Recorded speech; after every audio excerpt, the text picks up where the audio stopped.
दोस्त आज हम लोग पढ़ रहे हैं एक्सरसाइज 1.1 का 4 नंबर क्लास 10th। कथा यूक्लिड विभाजन प्रयोग करके दर्शाइए कि किसी धनात्मक पूर्णांक का वर्ग किसी पूर्णांक m के लिए 3m या 3m+1 के रूप का होता है। क्या पूछा है? 3m या 3m+1 के रूप का होता है। सॉल्यूशन देखिए कि माना कि कोई धनात्मक पूर्णांक a है, हम लोग मान लिए, यहाँ प्राप्त कर दिए थोड़ा छोटा सा BQ प्लस आर। क्या है यहाँ पे? BQ प्लस 3m+1 के फॉर्म में है, लेकिन है क्या? BQ plus R. ठीक है, 3 से अगर मान लीजिए हम भाग देते हैं किसी धनात्मक पूर्णांक a में, तो Q मान लीजिए भागफल आता है और शेषफल r आता है। r जब भी आएगा इनसे छोटा आएगा, अगर इनसे बड़ा आया तो वह फिर से लग जाएगा। मान लीजिए यहाँ 4 आ गया तो फिर से भाग दे देंगे 3 से, फिर शेषफल 1 आएगा, अर्थात इनसे छोटा आएगा, या तो 0 या तो 1 या तो 2 आ सकता है। आप लोग समझ सकते हैं। ठीक है, चलिए आगे पढ़ते हैं हम लोग। देखिए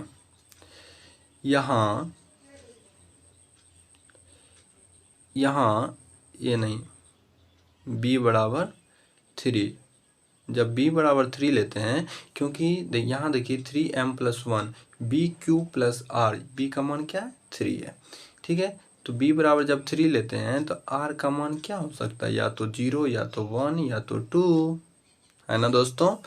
चलिए यहाँ से केस फर्स्ट सॉल्व करते हैं।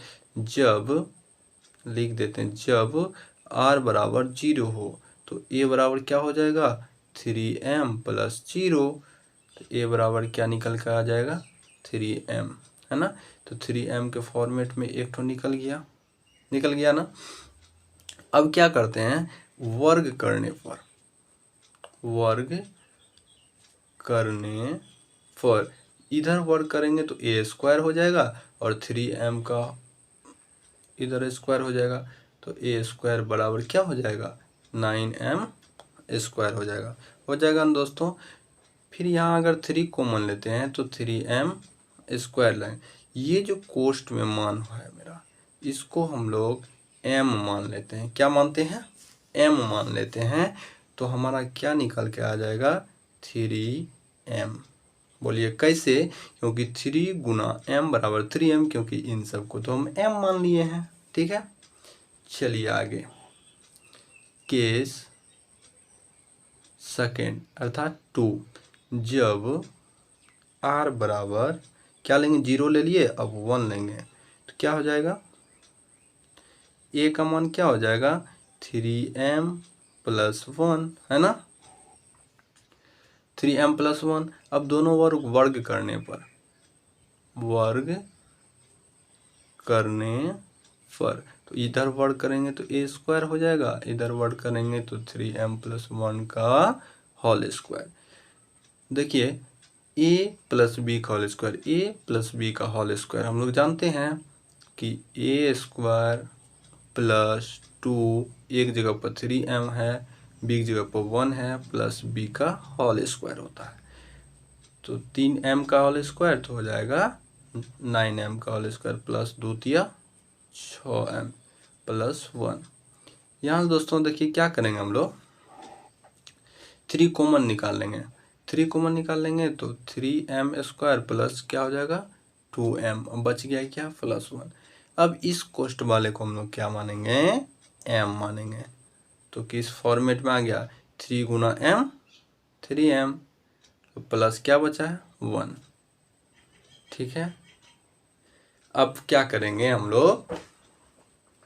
देखिए यहाँ पे अब हम लोग क्या करेंगे? केस 3 निकालेंगे। केस 3 में जब r बराबर 2 हो, जब r बराबर 2 हो, 0 भी ले लिए, 1 भी ले लिए, अब 2 लेना है ना। जब r बराबर 2 हो तो a बराबर हो जाएगा 3m+2।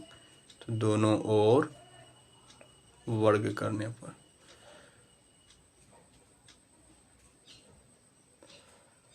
है ना, इधर वर्ग करेंगे तो a² हो जाएगा, इधर वर्ग करेंगे तो 3m+2 का होल स्क्वायर हो जाएगा। तो a², फिर आया a+b का होल स्क्वायर के फॉर्मेट में, तो क्या लिख देंगे? a² + 2 इंटू एक जगह पर 3m है प्लस बी की जगह पे इंटू बी, ए स्क्वायर प्लस 2ab, बी की जगह पर 2 है प्लस बी स्क्वायर, है ना। तो ए स्क्वायर बराबर हो जाएगा 9m स्क्वायर प्लस 6, 2 तिया 6 दूना 12, 12m प्लस 2 दूना 4। क्या हम दोस्तों इसको लिख सकते हैं 9m स्क्वायर प्लस 12m, इसको तोड़ सकते हैं 3 + 1, आराम से तोड़ सकते हैं ना। फिर यहाँ 3 कॉमन ले लेते हैं तो क्या हो जाएगा 3m square plus 4m plus 1, इधर बच जाएगा +1। अब इन सब को हम क्या मान लेंगे, जितना भी कोष्ट में है इसको m मान लेंगे। तो बचा क्या दोस्तों 3 गुना m में है 3m प्लस 1, क्या आ गया, पहले आया था 3m, फिर आया 3m प्लस 1, फिर जब r बराबर 2 मान रखे थे तो फिर आया 3m प्लस 1। प्रूफ हो गया ना। तो हम लोग लिख सकते हैं अतः किसी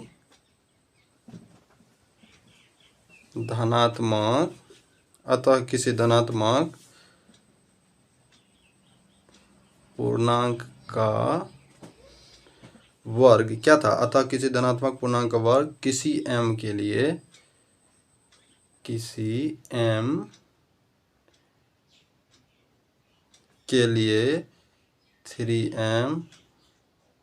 3m प्लस 1 के रूप का होता है।